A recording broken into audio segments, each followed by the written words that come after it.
कृष्णा हरे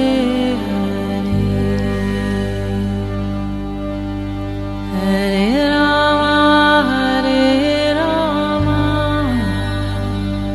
राम राम हरे हरे। नमस्कार, रेडियो मानव रचना 107.8 FM पर मैं हूं सरता आपके साथ और प्रोग्राम शुरू हो चुका है आत्मदर्शन, जहां हम कोशिश करते हैं उस आत्मा के दर्शन करने की, उस परमात्मा को जानने की जिसका अंश हम सभी में है। और इस प्रोग्राम में हमेशा की तरह हमारे साथ मौजूद हैं रागलेखा दासी जी, चरण आश्रित युगाचार्य श्री श्रीमद् भक्ति वेदांत नारायण गोस्वामी जी की शिष्या। मैम, आपका बहुत बहुत स्वागत है हमारे स्टूडियो में। हरे कृष्ण। रागलेखा दासी जी से हम पिछले कई एपिसोड से जान रहे हैं जीव तत्व के बारे में। क्या है जीवात्मा, क्या है जीव तत्व, किस तरह से हम एक परमात्मा का अंश हैं और हम सभी में वो जीवात्मा है, बस हम उसको जान नहीं रहे हैं, पहचान नहीं रहे हैं और इस जड़ जगत में अपने जीवन को यूं ही चलाए जा रहे हैं बिना उस ज्ञान के। तो यही ज्ञान हम आपको देने की कोशिश कर रहे हैं इस आत्मदर्शन प्रोग्राम में। जानते हैं और भी बहुत कुछ जीव तत्व के बारे में रागलेखा दासी जी से। मैम, क्या बताना चाहेंगी अब आप जीव तत्व के बारे में? और देखिए, हम कुछ एपिसोड से जीव तत्व के बारे में कुछ चर्चा कर रहे हैं। आज उसका थोड़ा समरी लेते हैं, समरी कर देते हैं कि क्या है वास्तव में तत्व। तो इसमें हमारे शास्त्र में वर्णन है। हमारा एक बहुत प्रधान ग्रंथ है जैव धर्म, जो श्री भक्ति विनोद ठाकुर जी ने लिखा है। तो इसमें बताते हैं कि जो जीव जो है स्वरूपतः नित्य कृष्णदास है। जीव अपना जो एक्चुअल उसका जो स्वरूप है, आइडेंटिटी है, वो भगवान का दास है, सर्वेंट ऑफ कृष्णा। तो अब वो क्या है कि वो उसको भूल गया, अपने धर्म को, एक्चुअल आइडेंटिटी को भूल गया। और वो तो उसको क्या करते हैं कि माया देवी उसको दंड देती है। जब वो उनको भूल जाता है तो उनको ना 3 जंजीरों से बांध देती है, सत, रज और तम। एक सोने की जंजीर, एक चांदी की जंजीर और एक लोहे की जंजीर। जो सतोगुण है सोने की जंजीर, एक चांदी की जंजीर रजोगुण और लोहे की जंजीर है तमोगुण। तो 3 जंजीरों से बांध देती है और उसको 2 शरीर दे देती है। हाँ, एक स्थूल शरीर और एक सूक्ष्म शरीर। लेकिन जंजीर चाहे सोने की हो, चाहे जैसी भी हो, जंजीर तो जंजीर है, बंधन तो बंधन ही है। तो इसलिए वो करके और माया देवी उसको संसार रूपी पीठ पर रखकर उसको कोड़े मारती है और उसको सुख और दुख प्रदान करती है। तो कभी नरक में ले जाती है, दुख देती, कभी स्वर्ग में ले जाती है, उसको सुख प्रदान करती है। और जीव इससे उसको स्मरण कराती है कि हे जीव, तुम भगवान के दास हो, तुम उनका स्मरण करोगे तो तुमको कोई भी दुख नहीं रहेगा, सारे बंधन से मुक्त हो जाओगे। किंतु वो जीव ऐसा नहीं करता और वो अपना उसमें रहता है। फिर वो माया का वो खाता है, चपेटे खाता है, उसके बाद वापस आकर दोबारा उनको भूल जाता है। ऐसा ही करता रहता है। तो ये है नित्य बद्ध जीवों की बात। फिर एक नित्य मुक्त जीव है जो भगवान के धाम में रहते हैं। गोलोक वृंदावन विहारी श्री कृष्ण की सेवा के लिए रहते हैं वो। और बलदेव प्रभु जो हैं वहाँ पर, कृष्ण के जो भाई हैं, उनके उससे प्रकाशित होते हैं वो, और भगवान की सेवा में रहते हैं। वो पार्षद हैं भगवान के, पार्षद परिकर। तो वो क्या करते हैं कि वो सर्वदा अपने स्वरूप में रहते हैं। उनको पता होता है हम भगवान के दास हैं और वो भगवान की ही सेवा कर रहे हैं। तो वो नेचुरल आइडेंटिटी में है। हम लोग नेचुरल आइडेंटिटी भूल के माया के दास बने हुए। हम भगवान के दास नहीं है, माया के दास है। पैसों के पीछे भाग रहे हैं। तो माया मतलब पैसा ही नहीं, माइक जितनी भी वस्तुएं हैं, ग्लिटर एंड ग्लैमर जी। हाँ, तो अच्छा धन, अच्छे कपड़े, अच्छा पहना, अच्छा खाना, जो सारी चीजें हमें माया से, पैसों से प्राप्त होती हैं, उन सभी के पीछे हम भोग कर रहे हैं और उसी में लिप्त हैं। हमें स्मरण ही नहीं रहता, अरे हमें एक्चुअल काम क्या करना है। जैसे हम एक कंपनी में जाएं और हमें वहाँ का नौकरी कर रहे हैं, लेकिन हम वो नौकरी ना करके हम अपने घर संसार में, अपने घर आकर ऐश करने लग जाते हैं। तो क्या हमें नौकरी पे रखा जाएगा? नहीं रखा जाएगा ना, निकाल देंगे। तो ऐसे ही हम लोग भगवान के नित्य दास हैं। भगवान की हमें सेवा करना है, लेकिन हम उसको छोड़ के कुछ और कर रहे हैं। तो इस जगत में आकर एक MNC में काम कर रहे हैं, घर बना लिया, एक पत्नी हो गई, एक बच्चे हो गए, उसी में हम लिप्त हो गए और भूल गए हम भगवान के दास हैं और भगवान का नाम हमें स्मरण करना है, हमें ये चीज़ भूल गए। तो इसलिए ये जो नित्य मुक्त है, जो भगवान के धाम में रहते हैं, वो लोग, उनका जड़ माया से कोई भी संबंध नहीं रहता और वो लोग, उनको माया नाम की कोई शक्ति भी है ये नहीं पता होता। वो सिर्फ केवल भगवान की सेवा में और उनके प्रेम में ही डूबे हुए हैं। फिर अब उन्होंने वो चिन्ह मंडल में निवास करते हैं और माया उनसे बहुत ही दूर होती है और जब वो अपने उपास्य के सेवा सुख में निमग्न रहते हैं, जो उनका उपास्य हैं श्री कृष्ण, उनकी सेवा करके वो बड़े आनंदित होते हैं। जी। तो अब उनका जो जड़ीय सुख दुख है इससे अतीत होते हैं और वो नित्य मुक्त होते हैं। उनका प्रेम ही जीवन है, सिर्फ वो प्रेम करते हैं भगवान से और किसी चीज़ से वो प्रेम उनको होता ही नहीं है, स्वयं से भी नहीं है। स्वयं अपना अगर वहाँ पे गोपियाँ श्रृंगार कर रही हैं तो केवल इसलिए कि श्री कृष्ण हमें देख के प्रसन्न होंगे, इसलिए नहीं कर रहे कि हम लोग बहुत अच्छे लगेंगे, इसलिए कर रहे हैं कि वो हमें देख के प्रसन्न होंगे। और वहाँ पे कोई शोक मरण भय नहीं है, ये उनको पता नहीं है कि मतलब शोक क्या होता है, कोई मर गया, क्योंकि वहाँ मृत्यु तो है ही नहीं, जन्म मृत्यु जरा व्याधि है ही नहीं, ना वहाँ हॉस्पिटल्स है, ना वहाँ कोई क्रेमेटोरियम्स है, ना वहाँ कोई बरियल ग्राउंड्स है, ना वहाँ पे कोई किसी तरह के कोई इस तरह का है ही नहीं ना। और शोक मरण और भय भयम द्वितीय विनिवेशत, तो ऐसा नहीं है कि हमें क्या है, सबसे बड़ा भय है fear of death, fear of future, क्या अरे हमारे भविष्य में क्या होएगा, हमारे बच्चे क्या करेंगे, हम क्या खाएंगे, और हमारे कितना, और भय है मरने से सबको बड़ा डर लगता है। कोई चाहता है कि मैं मर जाऊँ, अगर मृत्यु सामने आएगी तो चेष्टा करेगा कि किसी न किसी तरह से मैं बच जाऊँ। तो बड़ा हमको भय है, लेकिन उस जगत में ये भय नहीं है, किसी भी तरह का निर्भय हो गए, वो केवल बस आनंद ही आनंद में डूबे रहते हैं, ना किसी तरह का क्लेश है, ना ताप है, ना भय, ना शोक, ना मृत्यु। जन्म भी नहीं है, वो बार बार जन्म नहीं ले रहे, माता के गर्भ में नहीं आ रहे, गधे के गर्भ में, घोड़े के गर्भ में, कभी चिड़िया के गर्भ में, कभी चींटी के गर्भ में, ये सब नहीं है वहाँ।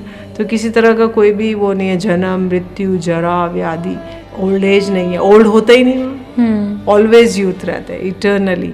और एक बात है वहाँ पे हमेशा भूत भविष्य वर्तमान तीन काल नहीं है, केवल ऑलवेज वर्तमान काल है, इटर्नली। अच्छा। तो ऑलवेज प्रेजेंट टेंस में रहते हैं, तो इसलिए। और वहाँ पे अब जैसे श्री कृष्ण इस धराधाम पे आए तो वो 125 वर्ष के उन्होंने लीला संवरण किया। तो 125 वर्ष में उनके ना तो केश पके थे, ना दांत टूटे थे, ना उनका कुछ था, वो इटर्नली यूथ थे। लेकिन जो हम ये सब देखते हैं, जैसे श्री कृष्ण जो टीवी में हम सब देखते हैं कि वो पहले उनका जन्म हुआ, वो बच्चे थे, फिर वो देखिए वो इस जगत में, इस भौम जगत में ऐसा होता है कि कृष्ण आके अपना दिखाते हैं, मेरा भी जन्म, मैं भी तुम्हारे जैसा हूँ, मैं मनुष्यवत हूँ, मैं अति मानव नहीं हूँ, मैं अति मर्त्य नहीं हूँ, लेकिन वो मनुष्यवत लीला करते हैं केवल एक दिखाने के लिए, एक आइडियलिज्म स्थापित करने के लिए। बट उस जगत में ऐसा नहीं है, अप्राकृत जगत में। तो इसलिए वो आए और उन्होंने इस तरह से धर्म को स्थापना की और साधु लोग को परित्राण करा, और इस चीज़ के लिए वो आए। जी। इसलिए कहते हैं कि जो जीव आत्मा है वो भगवान की तटस्था शक्ति से उत्पन्न होती है। जी। तो वो तटस्था शक्ति जैसे एक समुद्र है, तो उसके एक तरफ जल है और एक तरफ थल है। जी। और उसके बीच में मार्जिन है। मार्जिन मीन्स जहाँ पे जल एंड हो रहा है और थल शुरू हो रहा है। तो ऐसे जीव उस तटस्था शक्ति जहाँ पे खड़े होकर हम तट पे खड़े होके जल भी देख सकते हैं और थल भी देख सकते हैं। तो ऐसे ही वो जो जीवात्मा है वो एक तरह से चिन्मय जगत को देख रहा है, एक तरफ से जड़ जगत को देख रहा है। जी। तो वो जड़ जगत का जो ग्लिटर एंड ग्लैमर है वो उसको आकर्षित करता है। तो वो आकर्षित जैसे ही करता है, माया देवी उसको झपट्टा मार के उसको पकड़ लेती है और उसको 3 जंजीरों से बांधती है, 2 कपड़े पहनाती है और उसको पीटती है, 3 ताप देती है। 3 ताप दे के भी वो सुधार नहीं होता, तो फिर उसको पुनः फिर 84 लाख के में और ज़्यादा तापों के लिए छोड़ देती है। फिर उसको एक मानव जीव, भगवान बड़े दयालु है, भगवान कहते हैं अरे मेरा ही तो बच्चा है, मेरा ही तो अंश है, तो इसको एक और चांस मिलना चाहिए। तो भगवान बड़े दयालु है, फिर से उसको मानव जीवन देते हैं। मानव जीवन लेकर फिर से वो प्रपंच में पड़ा रहता है और उसका वो शरीर खत्म हो जाता है और फिर वो फिर से 84 लाख योनियों के चक्कर में घूमता रहता है। इसीलिए जीव को कहा जाता है अनादिबद्ध, कि हमें पता ही नहीं, ओरिजिन ही नहीं पता कब हम बंद हुए। तो अनादिबद्ध हैं हम, इसलिए नित्य मुक्त और नित्य बद्ध कहा जाता है। तो इस तरह से अब क्या होता है कि जब जीव आया और अगर उसने भजन आरंभ कर दिया, उसने मान लो वो भगवान के सुंदर कोई एक ऐसे साधु से मिला जिसके भाषण से, जिसके उपदेशों से वो भजन शुरू कर देता है, भगवान के सुंदर नामों का जप करना शुरू कर देता है, तो उससे क्या होगा कि वो चिद वस्तु का अनुशीलन करेगा, भगवान का भजन करेगा, तो उससे उसको चिद बल प्राप्त होगा, तब वो चिन्मय धाम जाने के लिए वो क्वालिफाइड हो जाएगा। तो लेकिन अगर हमारे को ये कभी सुयोग नहीं मिलता, कोई कहते हैं अगर कोई साधु मिल जाए तो समझ लो अब हमारा संसार क्षयोन्मुख हो रहा है, मतलब अब हमारा संसार क्षय मतलब डिस्ट्रॉय होने का समय आ गया है। उससे पहले हमारा ये समय कभी उपस्थित नहीं हो सकता, क्योंकि साधु ही हमारा चक्षु खोलेगा।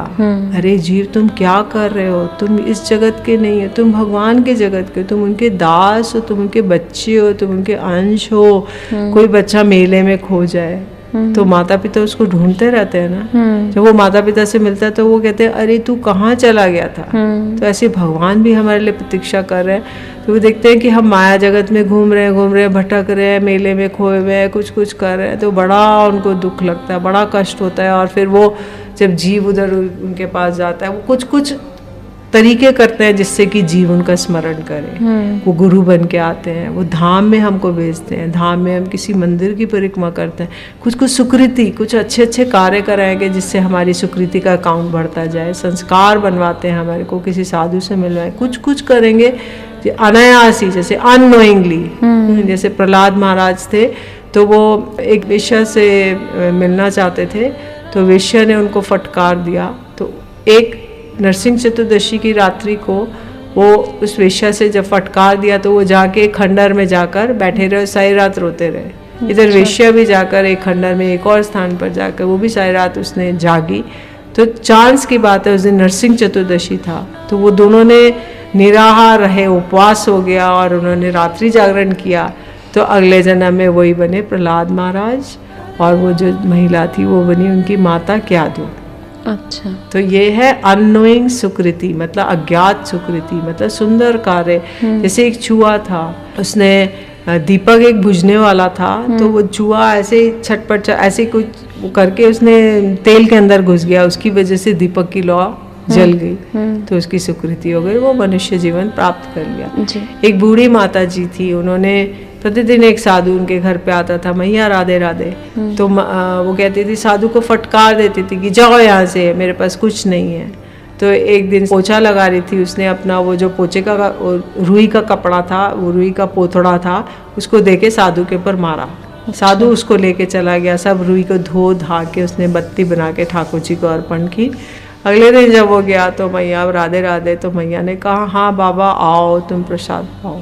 तो ये सुकृति की बात है। तो इसलिए वो उसकी क्योंकि कुछ सेवा लग गई, हम तन मन धन से अगर हम भगवान की सेवा में कुछ करते हैं तो वो हमारा सुंदर कार्य है। जैसे हम वृंदावन गए, वहाँ पे परिक्रमा की, किसी मंदिर की, चरणामृत लिया, हमने कोई साधु को कोई चीज़ की आवश्यकता थी वो दी।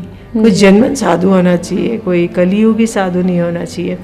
अगर कोई वास्तव में भजन कर रहा है और उसकी कोई हमने सेवा की तो वो सुंदर कार्य हमारे सुकृति के अकाउंट में चला जाएगा, और वही सुकृति बूंद बूंद बूंद बूंद करके एकत्रित होकर किसी जन्म में हमको साधु संग के प्रति आकर्षित कराएगी। कोई हमें ऐसे सद्गुरु मिल जाएंगे जो हमें ये सब ज्ञान कराएंगे, हमारे आत्मा के चक्षु को खोल देंगे और हमारे को एक भक्ति के मार्ग में ले जाकर भगवान तक के चरण कमलों की प्राप्ति करा देंगे। जी, रेडियो मानव रचना 107.8 FM पर प्रोग्राम चल रहा है आत्मदर्शन। मैं हूं सरिता आपके साथ, और रागलेखा दासी जी हमारे साथ इस प्रोग्राम में मौजूद हैं। अभी वक्त हो चला एक छोटे से ब्रेक का, सुनते हैं एक प्यारा सा भजन, फिर लौट कर आते हैं और भी बहुत कुछ जानेंगे रागलेखा दासी जी से। अभी सुनिए एक प्यारा सा भजन और सुनते रहिए रेडियो मानव रचना 107.8 FM। Feel good, feel live.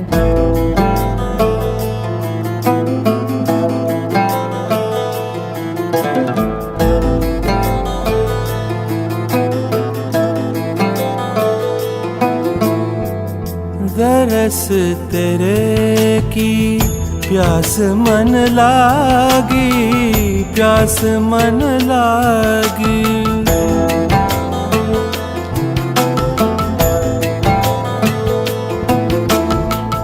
दरस तेरे की प्यास मन लागी, प्यास मन लागी। दरस तेरे की प्यास मन लागी, प्यास मन लागी। सहज आनंद बसे बैरागी, सहज आनंद बसे बैरागी। दरस तेरे की प्यास मन लागी, प्यास मन लागी, दरस तेरे की प्यास मन लागी, प्यास मन लागी।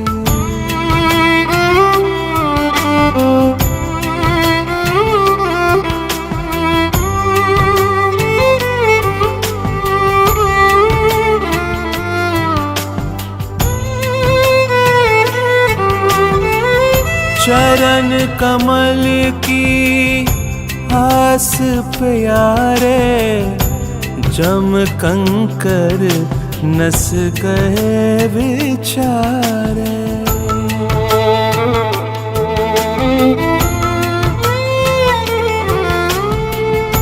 चरण कमल की आस प्यारे, जम कंकर नस गए विचारे। दरस तेरे की प्यास मन लागी, प्यास मन लागी।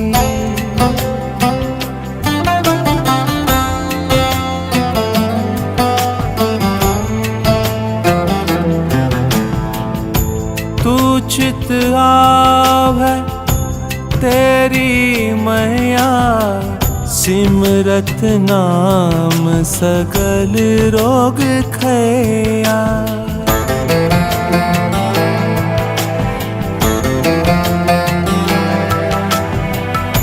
तू चित आवै तेरी मैया, सिमरत नाम सगल रोग खैया। दरस तेरे की प्यास मन लागी, प्यास मन लागी। सहज आनंद बसे बैरागी, सहज आनंद बसे बैरागी।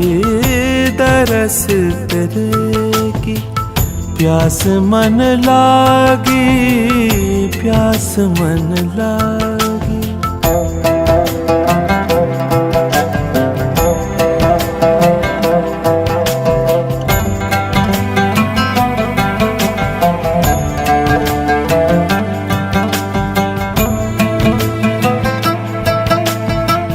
अनक दुख देवह अबरा को, पहुँच न सा कहे जन तेरे को।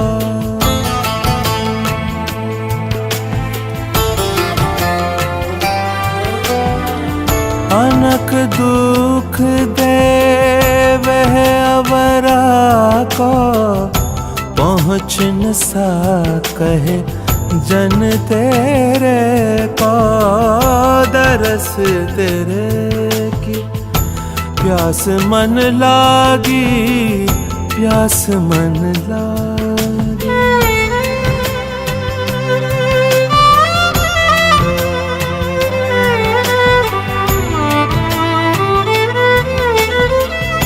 नानक की अरदास सुनी जय, केवल नाम हृदय में दीजे।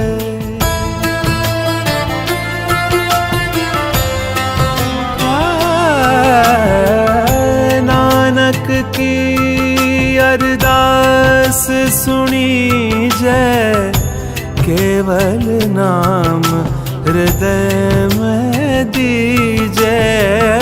दरस तेरे की प्यास मन लागी, प्यास मन लागी। सहज आनंद बसे बैरागी, सहज आनंद बसे बैरागी। दरस तेरे की प्यास मन लागी, प्यास मन लागी। दरस तेरे की प्यास मन लागी, प्यास मन लागी।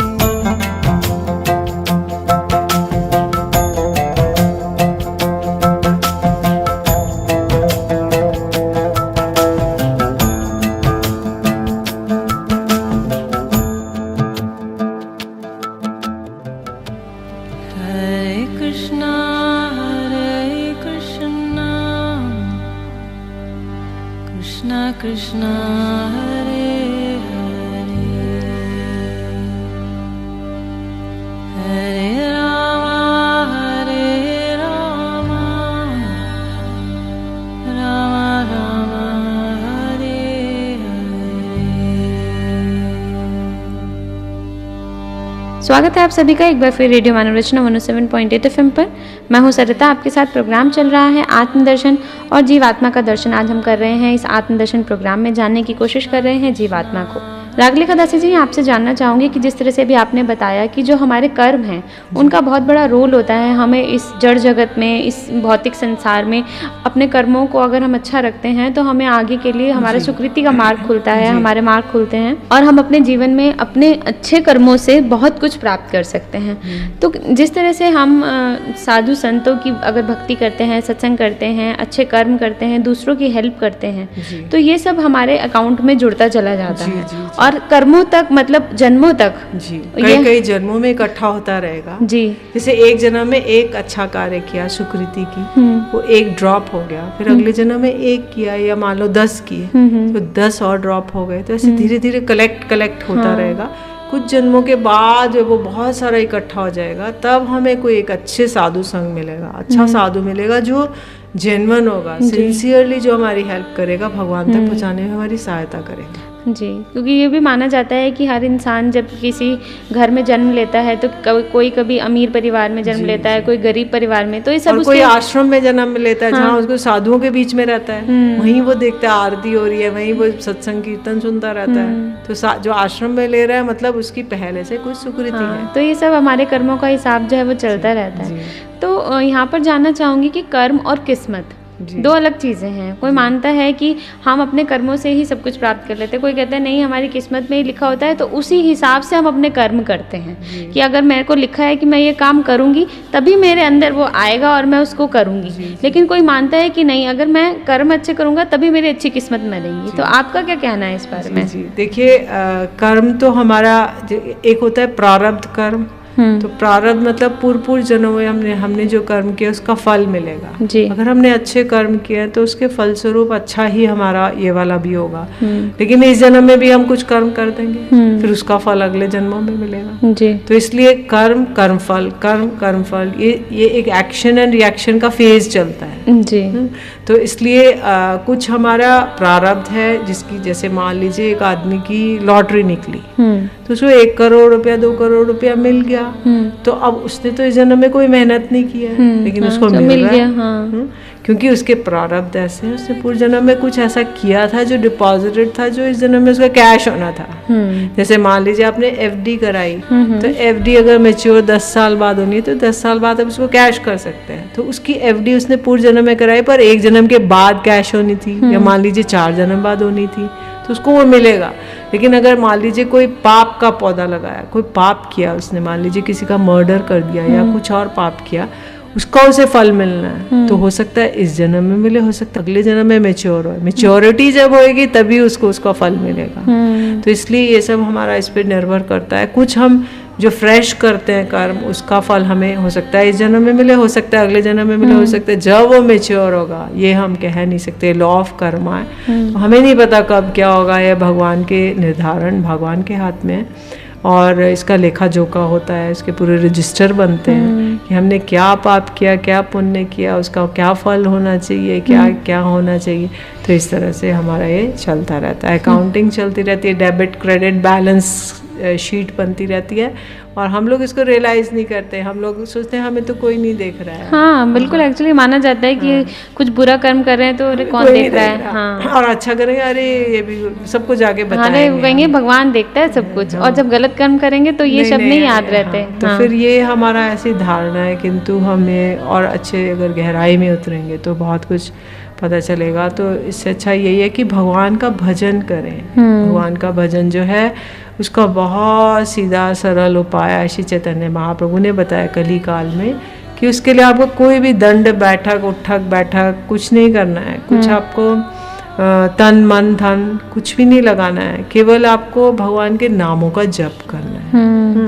तो नामों का जप करने में केवल मुख से बोलना है और कुछ भी नहीं करना। केवल उतना मात्र करने से अगर हमें सर्वश्रेष्ठ उपलब्धि हो जाए और हमारे दुख संकट सब दूर हो जाए, वो भी जड़ से, तो इससे बढ़िया क्या बात हो सकती है। इजी फॉर्मूला है ना।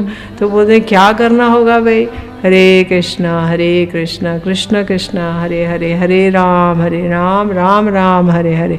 इस मंत्र का हम केवल उच्चारण करें, सोते बैठते, उठते जागते, छींकते फिसलते, घर में, रात को, सोते समय, उठते समय, हर समय इसका जप करेंगे तो भगवान बड़े प्रसन्न हो जाते हैं। और माया देवी सोचती है कि अब तो इस जीव का जेल से बाहर निकलने का समय आ गया है जी। तो वो और उसको ताड़न और भर्त्सना नहीं करती है और उसको पिटाई नहीं करती है और उसको थोड़े उसकी ढील दे देती है और एक दिन उसको जेल से मुक्त कर देती है और वो जीव भगवान की सेवा में नित्य काल के लिए नियुक्त हो जाता है। जी, बहुत सुंदर। रेडियो मानव रचना 107.8 FM पर मैं हूँ सरिता, आपके साथ प्रोग्राम चल रहा है आत्मदर्शन। और आज बहुत कुछ जाना हमने रागलिखा दासी जी से जीवात्मा के बारे में। पिछले कई एपिसोड में भी हमने इस बारे में बात की। जीवात्मा को बहुत सारे अलंकार दिए गए हैं, बहुत सारी बातें उनके बारे में बोली गई है। अलग अलग शास्त्रों में अलग अलग उदाहरणों के माध्यम से जीवात्मा का वर्णन किया गया है और हम ये समझने की, जानने की कोशिश कर रहे हैं कि हम जो आत्मा है उस परमात्मा का अंश हैं। वो ब्रह्म हैं, वो माइक्रो लेवल पर हैं, हम मिनी लेवल पर हैं, हम सब उनका अंश हैं। इस जगत में जितने भी प्राणी हैं, चाहे वो पशु पक्षी हैं, जानवर हैं या इंसान हैं, सब में उस परमात्मा का अंश है। लेकिन जो ये मनुष्य जन्म मिला है, सिर्फ इसी जन्म में हम जान सकते हैं उस परमात्मा को। उस परमात्मा को जानेंगे तभी हमारा ये जीवन सफल हो पाएगा। और अपने बहुत सारे स्पिरिचुअल प्रोग्राम्स के माध्यम से हम ये जानने की कोशिश कर रहे हैं, आप लोगों तक यह पहुंचाने की कोशिश कर रहे हैं मैसेज कि हम इस मनुष्य जन्म को सफल बनाएं और स्वयं को जानें कि हम आखिर हैं क्या। आज इस प्रोग्राम में बस इतना ही। अगले एपिसोड में फिर आपसे मुलाकात होगी। रागलिखा दासी जी, आपका बहुत बहुत शुक्रिया हमारे स्टूडियो में आने के लिए और इतनी ज्ञानवर्धक बातें हमारे साथ शेयर करने के लिए। हरे कृष्ण। फिर आपसे मुलाकात होगी अगले हफ्ते आत्मदर्शन प्रोग्राम में, लेकिन अभी के लिए फिलहाल इतना ही। मुझे दीजिए इजाजत और सुनते रहिए रेडियो मानव रचना 107.8 FM पर आने वाले और भी प्रोग्राम्स को। Feel good, feel live.